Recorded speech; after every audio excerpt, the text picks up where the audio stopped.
Hello दोस्तों, स्वागत है आप सभी का एक बार फिर से हमारे और आपके परिवार YouTube channel life top academy पर। चलिए आज की क्लास स्टार्ट करते हैं। आज की क्लास में हम लोग सीखेंगे विभाज्यता के नियम। विभाज्यता के क्या क्या नियम होते हैं। पिछली क्लास में भी हम लोगों ने विभाज्यता के बारे में कुछ सीखा था। विभाज्यता के बारे में क्या क्या सीखा था कि 1 से कौन सी संख्या विभाजित होती है, 0 से कौन सी संख्या विभाजित होती है, 2 से कौन सी संख्या विभाजित होती है, 4 से कौन होता है, 8 से कौन होता है, 16 से कौन होता है। आपको पता है कि 0 से सारी संख्याएं, 0 जो होती है सारी संख्याओं से विभाजित हो जाती है, बट 0 किसी को काट नहीं सकता। 1 से सारी संख्याएं विभाजित हो जाती है, बट 1 को 1 के अलावा कोई विभाजित नहीं कर सकता। 2 से वही संख्याएं विभाजित होती हैं जिनके एक लास्ट के 1 अंक 2 से कट जाते हैं। 4 से भी वही संख्याएं विभाजित होती है जिनके लास्ट के 2 अंक 4 से कट जाते हैं। 8 से वही संख्या विभाजित होती है जिनके लास्ट के 3 अंक 8 से कट जाते हैं। 16 से क्या वैसी संख्याएं विभाजित होती है जिनके लास्ट के 4 अंक 16 से कट जाते हैं। इतनी हम लोग पहले पढ़ चुके थे इतनी सारी चीज़ों को। अब हम पढ़ने वाले हैं कि 3 से कौन सी संख्या विभाजित होती है और 9 से कौन सी संख्या विभाजित होती है। तो थोड़ा सा हम संख्याओं के बारे में समझें ध्यानपूर्वक, तो क्या समझ में आता है कि जैसे मान लीजिए कोई संख्या 54 है, कोई संख्या 54 है, तो आप सोचिए 54 का मतलब मैं कह सकता हूँ कि 5 × 10 + 4, ये तो कह सकता हूँ 50 + 4।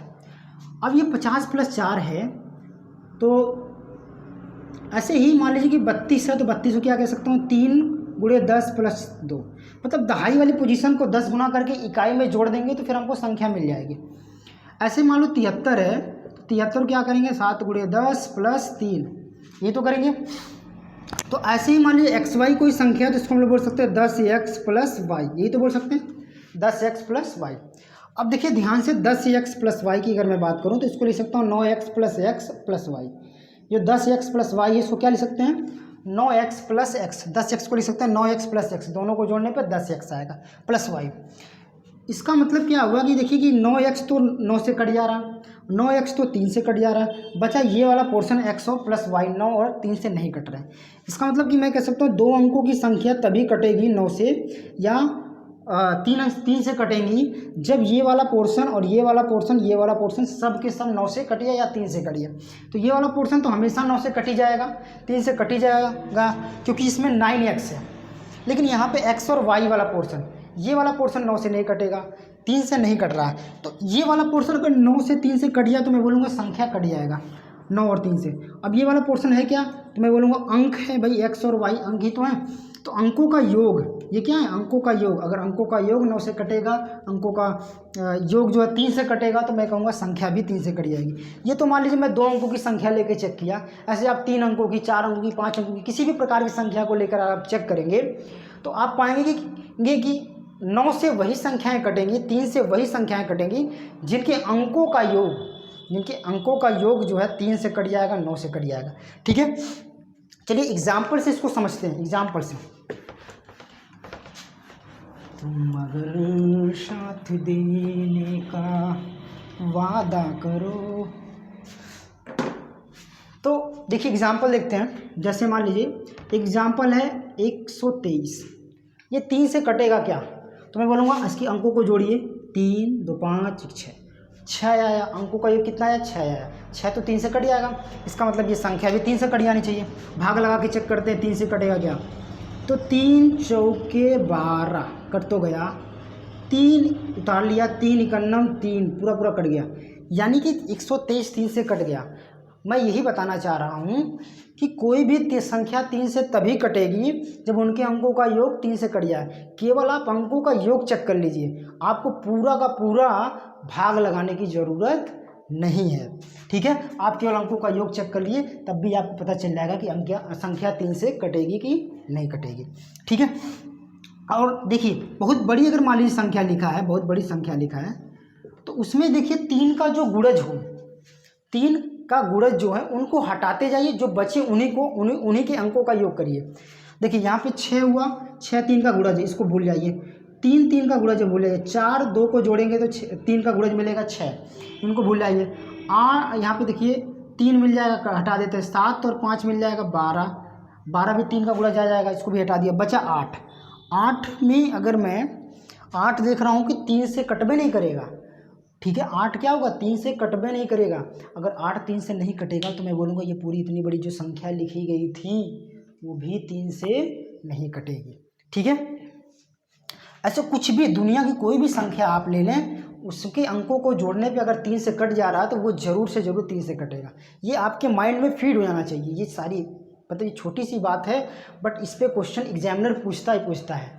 ठीक है। चाहे एसएससी तो खूब पूछता है इस पे क्वेश्चन, इस पे पूछिए मत एसएससी कितना सारा क्वेश्चन पूछता है। ऐसे 9 से भी आपको चेक करना है तो अंकों का योग, 9 से भी क्या करना, अंकों का योग करना होता है। अब देखिए थोड़ा सा इसको आगे बढ़ाते हैं कि और किस लेवल का क्वेश्चन पूछता है एसएससी जीडी या फिर कोई भी एग्ज़ाम हुआ तो किस लेवल का क्वेश्चन पूछता है। जैसे मान लीजिए दो लिया कि ये एक संख्या 3 2 x 4 है, ये एक संख्या है, ये क्या है, संख्या है। अब बताना इस संख्या में, संख्या जो है 3 से पूर्णतः विभाज्य, 3 से पूर्णतः विभाज्य, 3 से पूर्णतः विभाज्य। तो आपको बताना है x के कितने संभव मान होंगे, x के कितने संभव मान होंगे, ये प्रश्न है। x के संभव मान आपको बताने हैं। तो अभी सीखा गया कि 3 से कौन सी संख्याएं कटेंगी, जिनके अंकों का योग 3 से कटेगा। अब ये अगर 3 है, 2 है, x है, 4 है और ये 3 से कट रहा है, तो 3 से कट रहा है तो इनके अंकों का योग भी 3 से कटना चाहिए। 3 2 5, 5 4 9, 3 2 5, 5 4 9।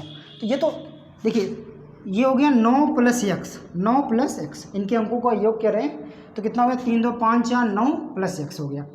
अब ये वाला पोर्शन देखिए 9 से तो कट ही जाएगा, इसको तो भूल ही जाओ। बचा x, अगर केवल x 3 से कट जाएगा, सॉरी 3 से चेक करना है ना हमको, हम 9 पे चले जा रहे हैं। तो अगर ये 3 से कट जाएगा, x क्या होगा, 3 से कट जाएगा तो बात बन जाएगी।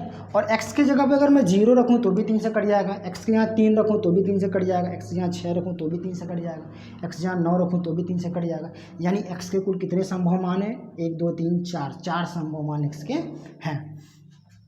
अब देखिए x के 4 संभव मान तो हो गए, इसमें से सबसे न्यूनतम वाला क्या हो गया, 0, सबसे अधिकतम वाला क्या हो गया, 9। अगर अंकों का योग पूछ लेता भाई x के जितने भी संभव मान है सबका अंकों का योग बताइए, तो सबके अंकों का योग क्या हो जाता, 3 6 3 9 9 9 18, 18 0 18 हो जाता। ठीक है, इस तरीके से हम कर सकते हैं। दूसरा, अगर मान लीजिए यहीं पे थोड़ा सा मैं इसको बदलता हूँ क्वेश्चन को,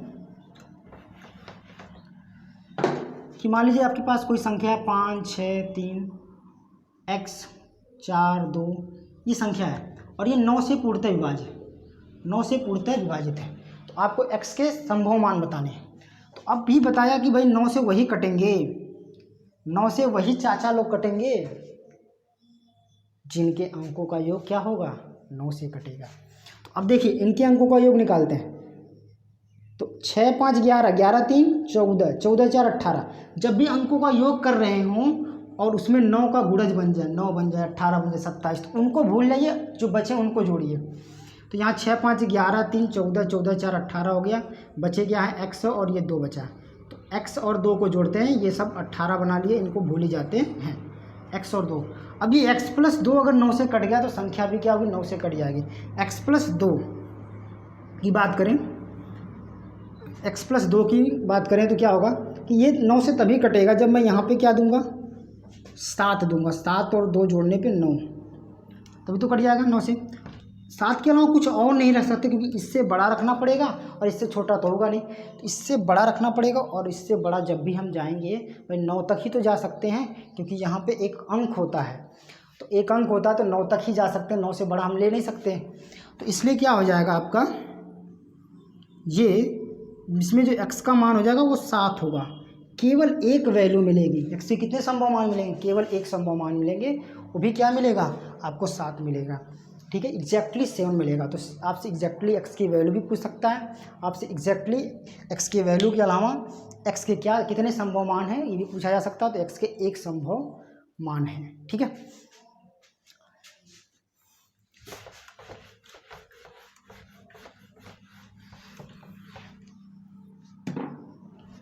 एक संख्या की 1 2 3 4 5 6 7 8 9 10 11 x, ये 9 से पूर्णतः विभाजित है। क्या है? 9 से पूर्णतः विभाजित। अब आपको x का मान बताना है, तो आप देखिए कि x का मान बताना है और 9 से पूर्णतः विभाजित है, तो 9 से अगर पूर्णतः कोई भी संख्या विभाजित होगी तो उनके अंकों का योग भी कटना चाहिए, और अंकों का योग चेक करते समय अगर जो भी 9 के गुणज आ रहे हैं उनको हटाते जाइए। तो देखिए 3 2 5 1 6 6 4 10 10 5 15 15 6 18, तो ये 9 के गुणज मिल गए, इनको भूलो। 8 7 15 15 15 1 16 17 18, ये देखिए 16 17 18 बना लिए, ये भी कट गए हैं। ठीक है, 9 तो इसी कट गया 9 से, तो बचा केवल x। तो x के कितने संभव मान होंगे? x की जहाँ जो 0 रख देंगे तो भी 9 से कट जाएगा, x की जहाँ 9 रख देंगे तो भी 9 से कट जाएगा, यानी x के यहाँ पे 2 संभव मान मिलेंगे, 0 और 9 मिलेगा। और इसके अलावा भी अगर देखा जाए, अगर इसमें ये प्रश्न पूछ लिया जाए कि x का क्या न्यूनतम मान होगा, तो बता देंगे 0। x का क्या अधिकतम मान होगा? 9। x के मानों के वर्गों का योग पूछा जाता तो भी आप 0 का वर्ग 0, 9 का वर्ग 81, 81 प्लस 0 81 आंसर कर देते हैं। ठीक है, मुझे लगता है सब स्टूडेंट्स को 3 और 9 की डिविजिबिलिटी रूल समझ में आई होगी, 3 और 9 का विभाज्यता का नियम अच्छे से समझ में आया होगा। तो आपको वीडियो कैसा लगा कमेंट में लिखकर बताइए, और चैनल को सब्सक्राइब कर दीजिए, बेल आइकन भी दबा दीजिए। ठीक है, जिससे आपको नोटिफिकेशन मिलता रहे। आप सभी का बहुत बहुत धन्यवाद हमारे साथ जुड़ने के लिए, लाइफ टाइप एकेडमी परिवार के साथ जुड़ने के लिए आप सभी का बहुत बहुत धन्यवाद।